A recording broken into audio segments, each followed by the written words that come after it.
Hello student, मैं हूँ R D Singh. Welcome to YouTube channel RDS coaching classes.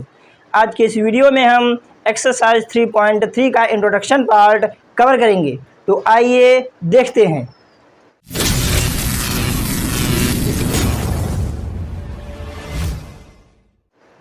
यहाँ पर लिखा हुआ है एक रैखिक समीकरण युग्म को हल करने की बीजगणितीय विधि।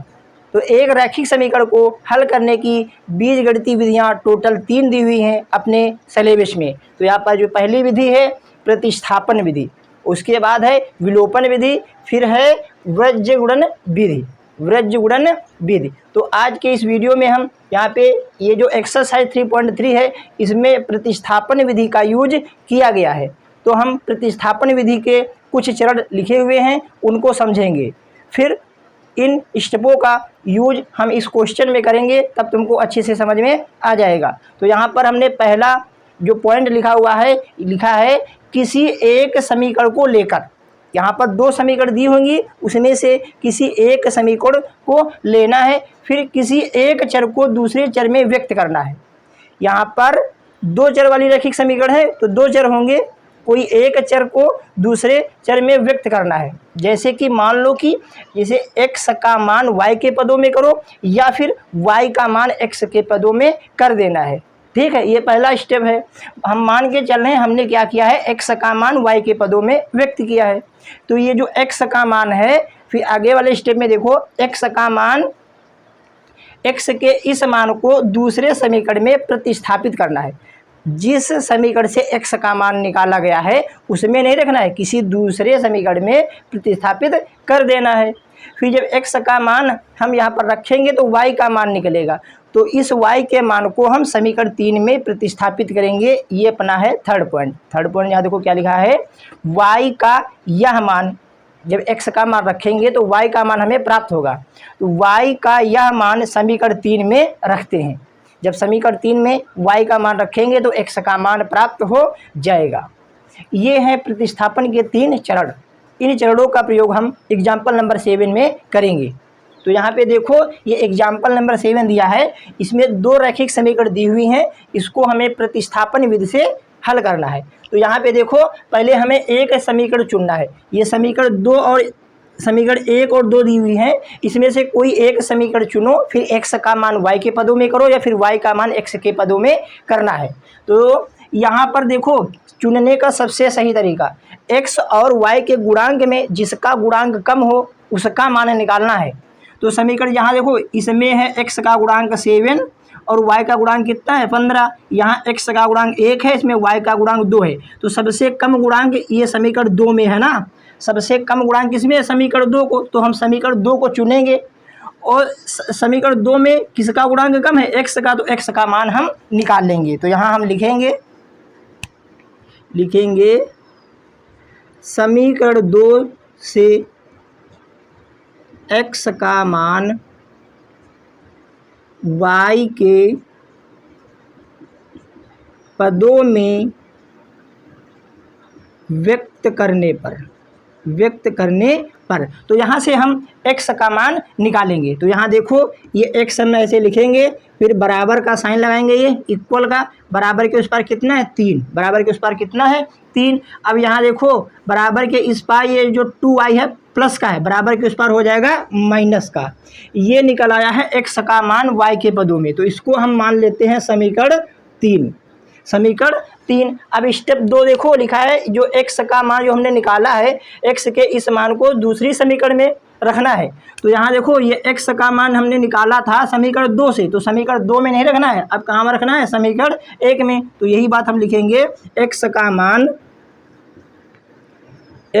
मान समीकरण 1 में रखने पर। तो समीकरण 1 में देखो जहाँ पर x है वहाँ पर रख देना है 3 - 2y। तो यहाँ देखो ये 7 लिखा हमने, और यहाँ पे ये x है, x की जगह पे रख देंगे 3 - 2y। ठीक है, ये फिर माइनस का 15y और बराबर में कितना है 2। ठीक, अब यहाँ देखो 7 जो है 3 - 2y के गुणे में है, तो इसको हम गुणा कर देंगे। यहाँ देखो 7 × 21 -7 दूनी 14y, ये फिर माइनस का ये 15y बराबर 2।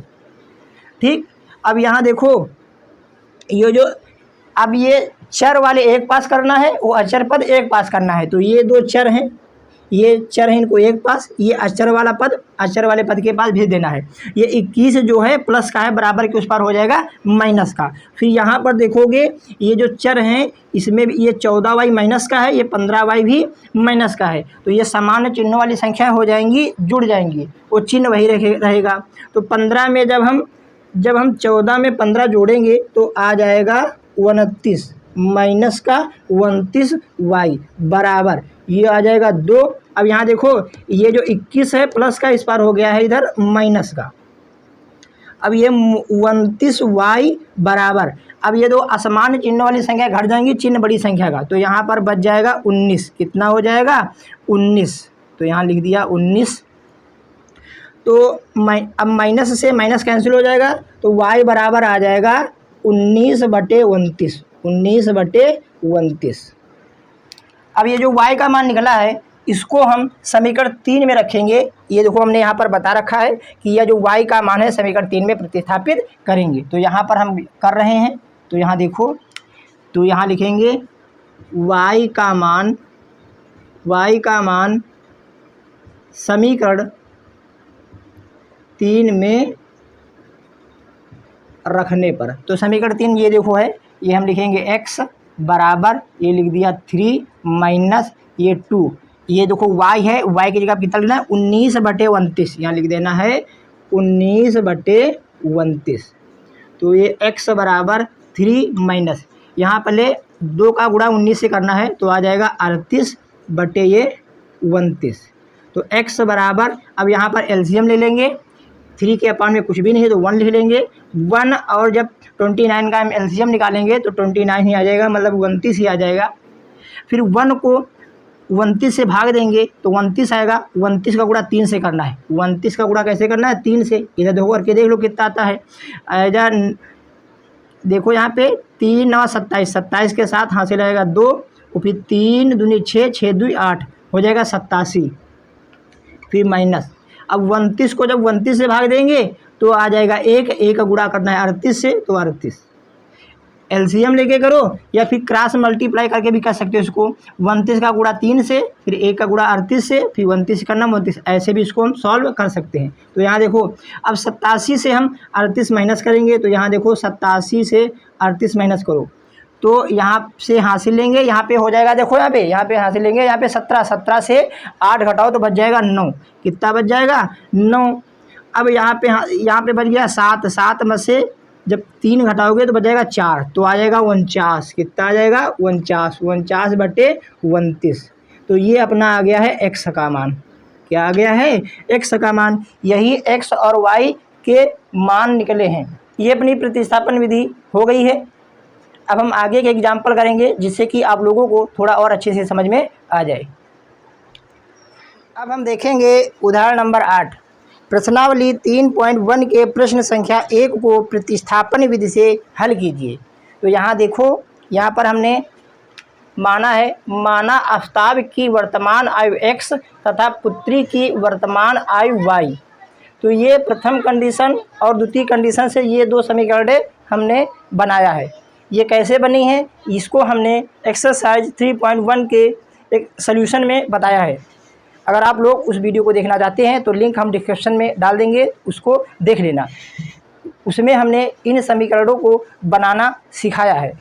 तो अब हम ये जो समीकरणें हैं इनको हम प्रतिस्थापन विधि से हल करेंगे। यहाँ पे ये जो समीकरण 1 और 2 हैं, इनमें से x या फिर y का मान अपनी सुविधा अनुसार निकाल लें।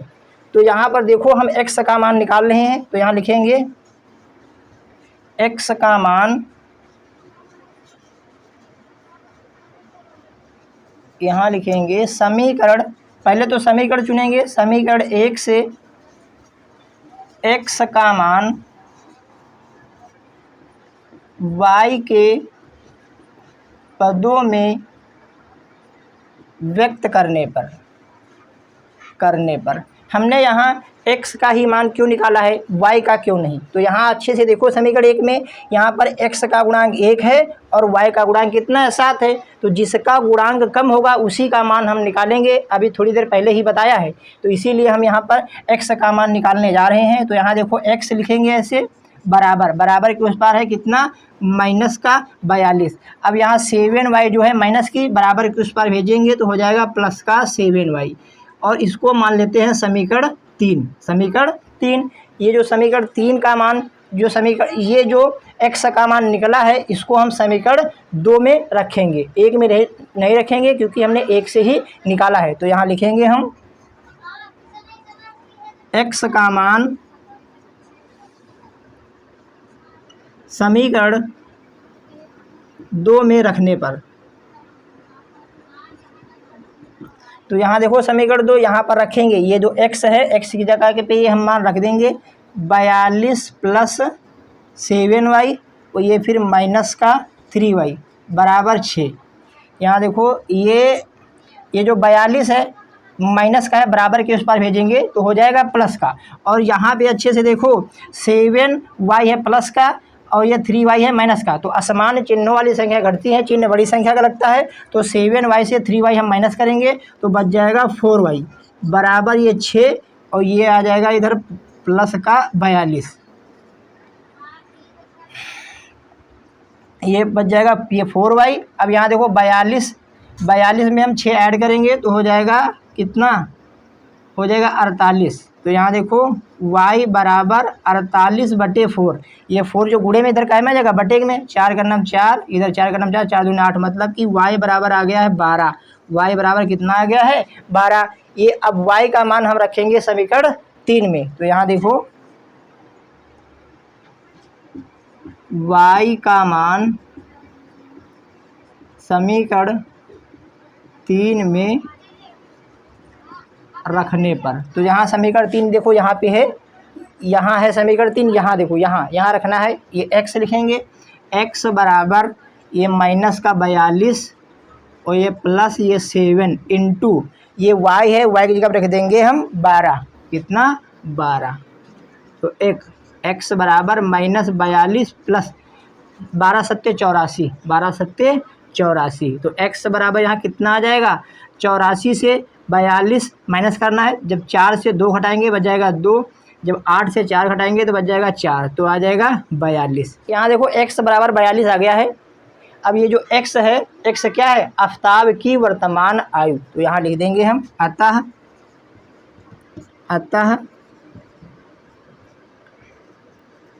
आफ्ताब की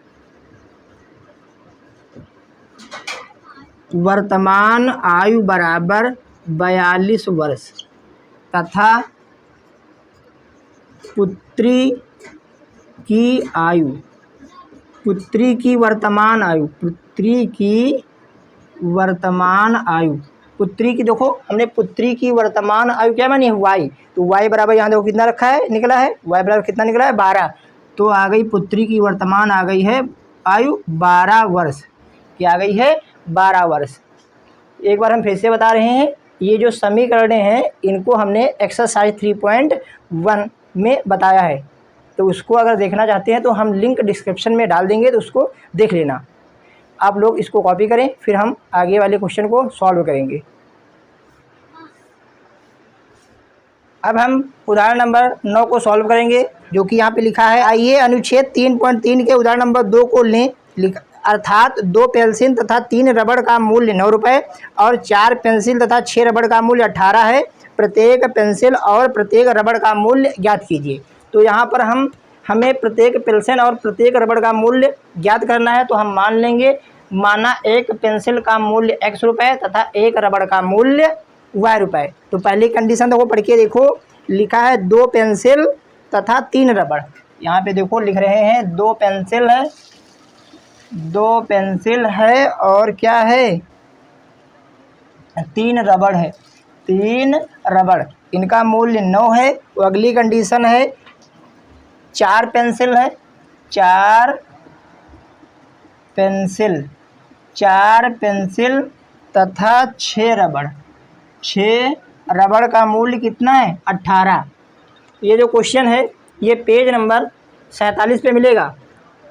ये अपना क्वेश्चन है। तो यहाँ पर हमने माना है कि एक पेंसिल का मूल्य कितना x रुपये और एक रबड़ का मूल्य कितना है y रुपये। तो यहाँ देखो जब एक पेंसिल का मूल्य x है तो दो पेंसिल का मूल्य 2x, तो यहाँ देखो लिखा है 2x।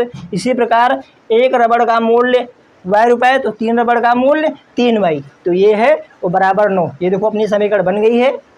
और ये इसी प्रकार दूसरी समीकरण बनाएंगे, पेंसिल की जगह पर x तो ये आ जाएगा 4x और ये 6y बराबर 18। ये दो समीकरणें हैं, ठीक। अब इनको हम प्रतिस्थापन विधि से हल करेंगे। तो यहाँ पर हम गुणांक देखेंगे, जिसका गुणांक कम होगा उसका ही मान हम निकालेंगे। तो यहाँ देखो सबसे कम गुणांक किसका है, इस वाले समीकरण का है। सबसे कम गुणांक किसका है, चर में सबसे कम गुणांक ये है x का। ये कौन सी समीकरण है, 2। तो यहाँ लिखेंगे हम, ये समीकरण 1 है, 2 नहीं, कितनी है 1। तो लिखेंगे समीकरण 1 से x का मान y के पदों में व्यक्त करने पर। तो यहाँ देखो व्यक्त कर रहे हैं, तो यहाँ पर हम x का मान निकालेंगे। तो पहले लिखेंगे 2x बराबर, ये लिखेंगे 9। अब यहाँ देखो ये जो 3y है प्लस का, बराबर के उस पार हो जाएगा माइनस का। अब यहाँ में x का मान निकालना है, यहाँ तो निकला 2x का। अब x के साथ जो 2 गुणे में है उसको हम बराबर के उस पार भेज देंगे तो हो जाएगा बटे में। तो ये आ जाएगा x का मान, इसको हम मान लेंगे समीकरण 3। अब ये x का मान हम समीकरण 2 में रखेंगे, 1 में नहीं रखेंगे क्योंकि ये 1 से ही निकाला है हमने। तो यहाँ लिखेंगे हम x का मान समीकरण 2 में रखने पर। तो समीकरण 2 देखो ये है, यहाँ पर लिख रहे हैं ये 4 इंटू x का मान कितना निकला है 9 माइनस 3y बटे 2 और प्लस 6y बराबर 18। यहाँ देखो ये 2 ही का नाम 2, 2 दूनी 4, ये कैंसिल हो जाएगा। अब ये 2 से इसमें मल्टीप्लाई करा देंगे, तो 2 से मल्टीप्लाई कराओ तो 2 9 18 और 2 तिहाई 6y और ये प्लस का ये 6y बराबर 18। अब यहाँ देखो 6y से 6y कैंसिल हो जाएगा तो 18 बराबर 18। यहाँ पर अब आप लोग देखोगे कि वेरिएबल ही कैंसिल हो गया है, चर ही कैंसिल हो गया यहाँ पे, ना ही तो x बचा है ना ही y। जब ऐसी कंडीशन आ जाती है तो उसके अपरिमित रूप से अनेक हल होते हैं, क्योंकि आप चाहे x की चाहे जो वैल्यू रख दो या फिर y की कोई भी वैल्यू रख दो तो यहाँ पर LHS बराबर RHS ही आएगा प्रत्येक कंडीशन में। तो जब ऐसा बन जाए कि LHS बराबर RHS आ जाए तो वहाँ पर अपरिमित रूप से अनेक हल होते हैं। तो यहाँ लिख देंगे हम समीकरणों के अपरिमित रूप से अनेक हल हैं। आप लोग इस क्वेश्चन को कॉपी करें, फिर हम अगले क्वेश्चन को सॉल्व करेंगे। अब हम उदाहरण नंबर 10 को सॉल्व करेंगे। देखिए उदाहरण नंबर 10 लिखा है, आइए अनुच्छेद 3.2 का उदाहरण 3 लें।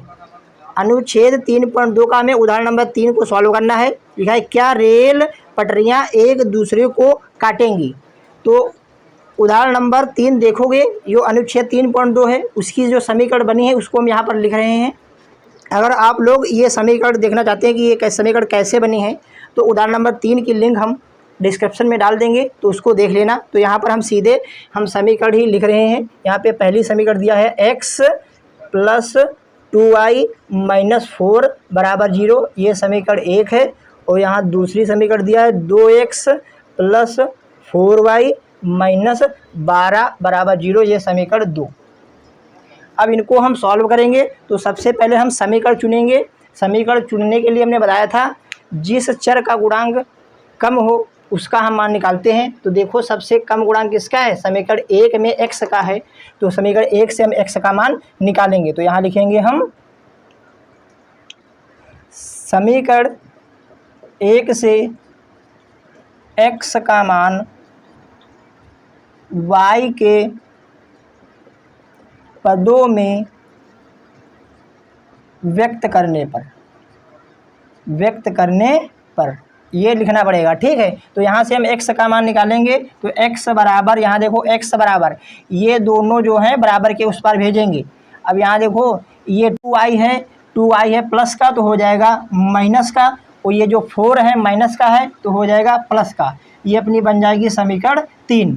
अब ये जो समीकरण 3 है, ये जो x का मान आया है, अब इसको हम समीकरण 2 में रखेंगे, 1 में नहीं रखना है, ठीक है। समीकरण 2 में रखेंगे तो यहाँ देखो समीकरण 1 में क्यों नहीं रखना है, क्योंकि ये जो मान निकला है समीकरण 1 से ही निकला है, इसलिए समीकरण 1 में नहीं रखना है। तो समीकरण 2 में रखेंगे x का मान, तो यहाँ लिखेंगे हम x का मान समीकरण 2 में रखने पर, समीकरण 2 में रखने पर, तो यहाँ देखो ये 2 लिखा हम इंटू ये जो x है, x की जगह पे कितना लिखना है, माइनस का 2i प्लस 4, माइनस का 2i प्लस 4, ये देखो प्लस का 4y, प्लस का 4y, और ये माइनस का 12 बराबर 0। अब ये 2 इसके साथ गुणे में है तो हम गुणा करा देंगे, तो यहाँ देखो प्लस माइनस माइनस, 2 दूना 4y, और ये 4 दूना 8, मतलब कि 2 चौके 8, प्लस 4y माइनस का 12 बराबर 0। अब यहाँ देखो ये माइनस का 4y है, ये प्लस का 4y है, कैंसिल हो जाएगा, और ये बच रहा है 8 प्लस का, और ये माइनस 12 का बराबर 0। इसको हम जब माइनस करेंगे तो माइनस का 4 बराबर 0। आप लोगों को अच्छे से पता ही होगा कि माइनस 4 0 के बराबर नहीं है, जबकि यहाँ पर आ रहा है। ये कथन क्या है, असत्य है। जब कथन असत्य है तो इन समीकरणों का कोई हल संभव नहीं है। तो यहीं पर हम लिखेंगे, यही चीज़ यहाँ पे लिखेंगे कि समीकरणों का कोई हल नहीं हो सकता, कोई हल नहीं हो सकता। क्यों कोई हल नहीं हो सकता है, क्योंकि LHS बराबर RHS नहीं आया है। मतलब साफ है कि -4 0 के बराबर नहीं हो सकता है, ठीक। ये अपना क्वेश्चन हो गया है। आशा करते हैं कि ये वीडियो आप लोगों को काफ़ी पसंद आई होगी। अगर आप लोगों को हमारे पढ़ाने का तरीका अच्छा लगता है तो प्लीज़ हमारे चैनल को सब्सक्राइब कीजिए और अपने दोस्तों के साथ शेयर भी कीजिए।